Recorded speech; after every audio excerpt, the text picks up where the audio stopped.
ہے। तहरीक इंसाफ के रहनुमा असद उमर का कहना है कि एहतजाज मौलाना का हक है। मुझे नहीं मालूम कि कौन से इलेक्शन कमीशन ने उनकी सुनवाई नहीं की या अदालत में उनकी सुनवाई नहीं हुई। मौलाना जो कर रहे हैं वो कुछ और कर रहे हैं, मुझे तो नहीं पता उन्होंने कौन सी इलेक्शन कमीशन ने उनकी सुनवाई नहीं की है, या कोई कोर्ट में सुनवाई नहीं हुई है, या वो पार्लियामान में कोई चीज़ दे के आए हैं। हाँ, मुझे ये ज़रूर पता है कि मौलाना बड़ी लंबी लंबी तकरीरें करते थे, जमहूरियत का दर्स देते थे, तो हमें तो वही मौलाना की तकरीरें याद हैं। उसके अलावा ये जिस एहतजाज करने जा रहे हैं, मैंने तो मौलाना या उनकी किसी पार्टी की नुमाइंदे से असम्बली के फ्लोर पे कोई एक बात नहीं सुनी। जो उनका जमहूरी हक है, जो एहतजाज करना, जुलूस निकाला, ये उनका जमहूरी हक है। उसके लिए बिल्कुल उनके लिए वही हक होना चाहिए जो हमारे लिए हक है।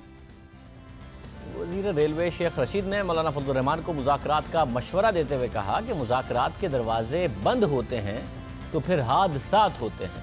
मौलाना कोई वजह बताएं कि हुकूमत से कहाँ गलती हुई है।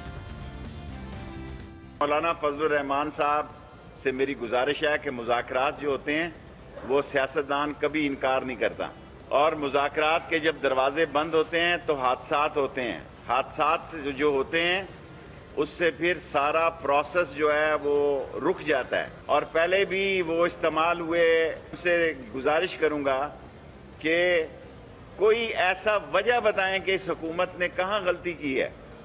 और इमरान खान पूरी कोशिश कर रहा है, और मैं पहले कह चुका हूँ, पीटीआई तो 6 महीने और कहती है, मैं कहता हूँ 2020 जो मैंने 3 साल कहे थे, मैं उस पर कायम तरक्की का साल होगा।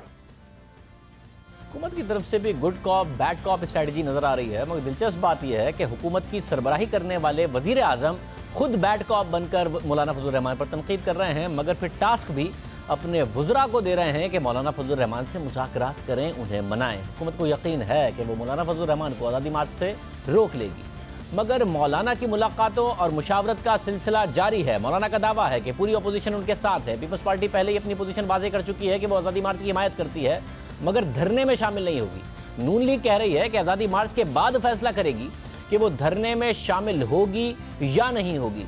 मगर क्या नून लीग ने अपनी रेड लाइंस डिफाइन कर दी हैं और मौलाना फजलुर रहमान को बता दी हैं कि हम किसी तोड़ फोड़ का, किसी जलाओ घेराव का, किसी भी हड़ताल का, ज़बरदस्ती दुकानें बंद करने का या शहर बंद कराने का हिस्सा नहीं बनेंगे, क्योंकि ज़ाहिर है उससे हुकूमत से ज़्यादा मुल्क का नुकसान होगा।